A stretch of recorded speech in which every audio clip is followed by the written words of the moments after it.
नमस्कार, मैं अशोक कुमार पांडे और स्वागत है आपका द क्रेडिबल न्यूज पर। बातचीत शुरू करूं उसके पहले आपसे एक सीधा सवाल, यह आपसे सवाल है। इस सवाल का जवाब अपने मन में दीजिएगा और मन करे तो कमेंट में भी दीजिएगा। क्या आपके घर के आसपास कोई बाबा मंडरा रहा है? क्या आपके घर के लोग किसी बाबा के असर में आ गए हैं? क्या आपके घर की महिलाएं किसी बाबा के पास आशीर्वाद लेने जा रही हैं?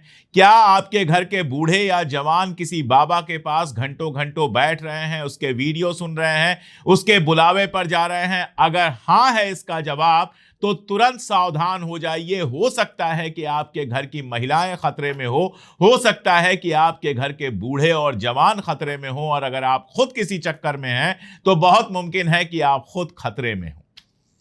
इतने सारे केसेस आए हैं, इसके बाद भी अगर आपको समझ में नहीं आ रहा है तो मथुरा से जो यह केस आया है, इसको बहुत गौर से सुनिए और समझने की कोशिश कीजिए कि धर्म के नाम पर, पूजा के नाम पर, तमाशे के नाम पर कैसे बाबा बनकर लोगों से खेला जा रहा है, खास तौर पर औरतों से खेला जा रहा है। उसको बहुत कायदे से समझिए इस बात को कि बाबा बनने से गले में आप जनेऊ डाल लीजिए या कोई माला डाल लीजिए, भगवा कपड़ा पहन लीजिए और धार्मिक बातें कीजिए, इससे मन के अंदर की गंदगी खत्म नहीं होती, बल्कि उस गंदगी को छुपाने का आपको एक तरीका मिल जाता है। यह कहानी जो सामने आई है वो आई है मथुरा से, एक ऐसे बाबा की जो अपने आप को आईआईटीएन बताता था कि आईआईटी से उसने पढ़ाई की है और इंजीनियरिंग की बड़ी नौकरी करने के बाद नौकरी छोड़कर वो बाबा बना है। सुनकर ऐसा लगेगा, वाह, बाबा जी ने कितना त्याग कर दिया। ये जो साधु का वेश धारण किया हुआ बाबा है, इसका असली नाम है अभिषेक मिश्रा और इसको आदिकर्ता नारायण दास के नाम से भी जाना जाता है। ये बेसिकली उड़ीसा का रहने वाला है और इसका कहना यह है कि इसने आईआईटी रुड़की से मैकेनिकल इंजीनियरिंग का कोर्स किया, बीटेक किया और उसके बाद 20 लाख रुपए एनुअल के पैकेज पर नौकरी की और फिर नौकरी छोड़कर मथुरा आ गया। 3 साल से मथुरा में है। राधा कुंड में पहले किराए का मकान लिया और उसके बाद अपना मकान खरीद लिया। ये प्रवचन दिया करता था। आजकल प्रवचन देना सबसे आसान काम हो गया है। पहले YouTube और सोशल मीडिया पर प्रवचन देता था, उसके बाद उसके संपर्क में आकर बहुत सारे लोगों ने उससे पैसे वैसे दिए, उसको हर तरह की मदद की और उसके बाद उसने पब्लिक प्रवचन भी देना शुरू कर दिया, ऑनलाइन प्रवचन भी देना शुरू कर दिया। लेकिन इस प्रवचन के आड़ में जो वो कर रहा था, जिसकी वजह से आज पुलिस की कस्टडी में है, वो आपके लिए बेहद इंपॉर्टेंट है। पहले ये प्रवचन देता था, ऑनलाइन लोग सुनते थे, उससे महिलाओं को अपने जाल में फंसाता था, मथुरा बुलाता था कि आइए मथुरा मिलने, कुछ दिन तक घुमाता फिराता था, धार्मिक बातें करता था और उसके बाद एक दिन नशीली दवा देकर उनको बेहोश कर देता था और उसके बाद जो करता था वो शैतान का काम है। बाबा तो छोड़ दीजिए, किसी इंसान का काम नहीं है। उसके बारे में डिटेल बात नहीं मैं करने वाला, मुझे सनसनीखेज वीडियो बनाने का कोई शौक नहीं है।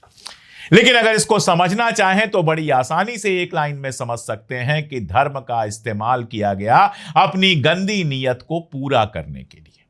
आजकल सबके हाथ में मोबाइल है, सब लोग वीडियो देखते हैं। उसी स्पेस में हमारे वीडियो भी हैं, उसी स्पेस में बाबाओं के वीडियो भी हैं, उसी स्पेस में जाने क्या क्या है।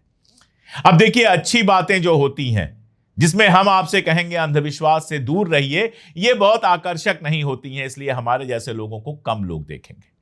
लेकिन जहां धर्म की बड़ी बड़ी बातें की जाएंगी, हिंदू मुसलमान नफरत की बातें की जाएंगी और बाकी सब किया जाएगा, वो सारा कुछ बड़े पैमाने पर देखा जाता है। ये देश एक धार्मिक देश है, हिंदू हो मुसलमान हो सब धार्मिक लोग हैं और इसमें कोई चोला पहन ले, कोई भगवा पहन ले, कोई अपने आप को एकदम धार्मिक दिखाना शुरू कर दे, हिंदू हो मुसलमान हो, तो लोग उसके असर में आ जाते हैं।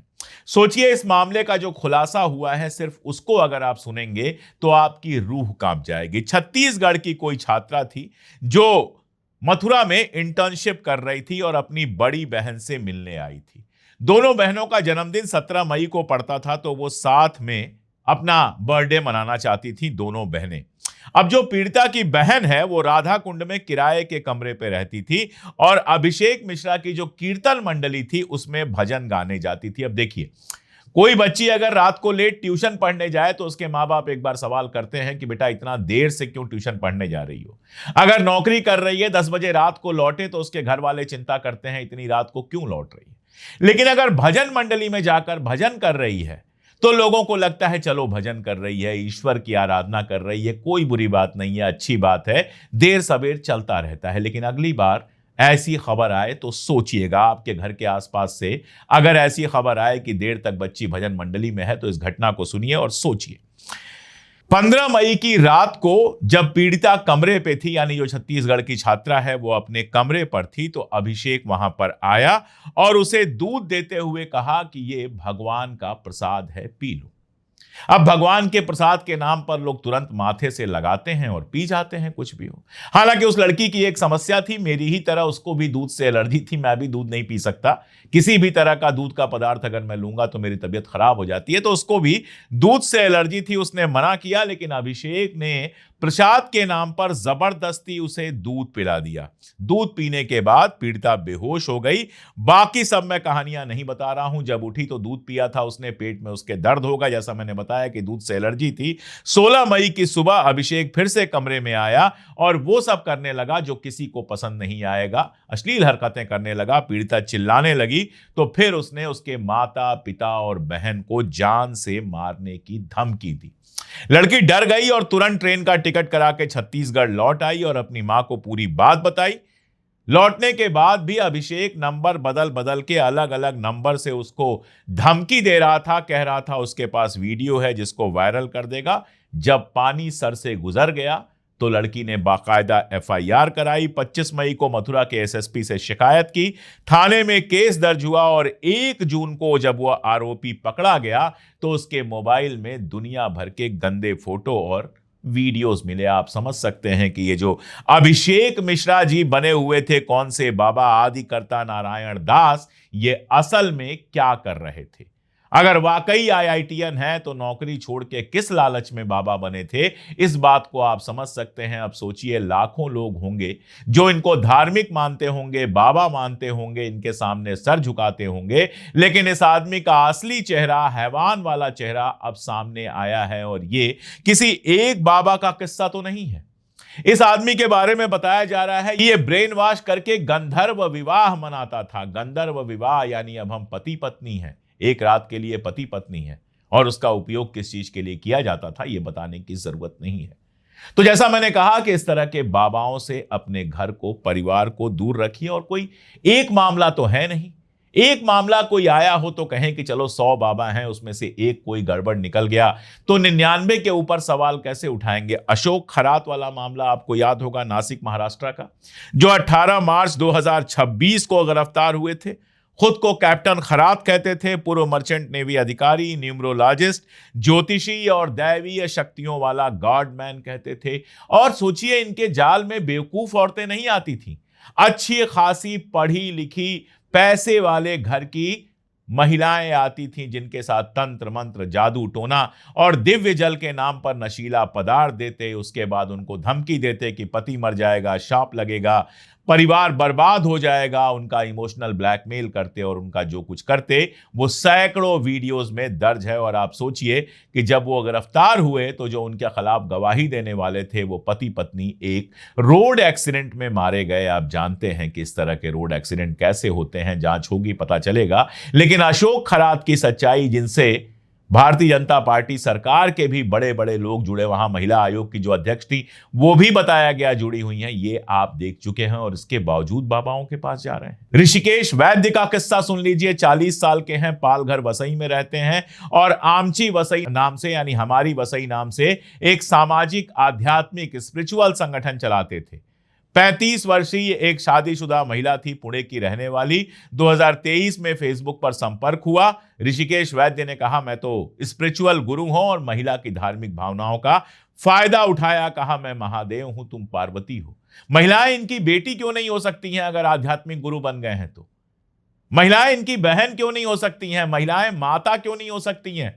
हम तो जिस समाज में पले हैं उसमें यही समझाया जाता है कि जो महिलाएं हैं आपके आसपास, उनको अपनी मां की तरह, उनकी अपनी बहन की तरह, अपनी बेटी की तरह रखो, उनकी सुरक्षा करो, उनका साथ दो। लेकिन ये कैसे बाबा हैं जिसमें किसी को गंधर्व विवाह करना है, किसी को महादेव पार्वती बनाना है, किसी को कुछ करना है, नशीला पदार्थ खिलाना है, वीडियो बनाना है और जाने क्या क्या करना है। अगर ऐसे बाबाओं से मैं बचने की सलाह दे रहा हूं तो क्या यह गलत है? इनके खिलाफ भी FIR हुई, जिनका मैंने नाम लिया, पालघर वाले ऋषिकेश वैद्य, और ये भी पिंपरी इलाके से गिरफ्तार हुए और आजकल जेल के अंदर अपनी आध्यात्मिक साधना कर रहे होंगे। महाराष्ट्र का ही एक केस, मैं कई सारे महाराष्ट्र के केस आपको बता देता हूं, केस तो दुनिया भर के हैं। गणेश शिंदे गिरफ्तार हुए थे, जो दिहाड़ी मजदूर हुआ करते थे, बाद में भोंटू बाबा बन गए और आश्रम चलाने लगे। इनके यहां भी पेट का दर्द लेकर महिला पहुंचती है, कहती हैं जड़ से ठीक कर दूंगा, और पिलाते हैं उसको नशीली दवा, और नशीली दवा के बाद वही सब करते हैं जो हैवान करता है।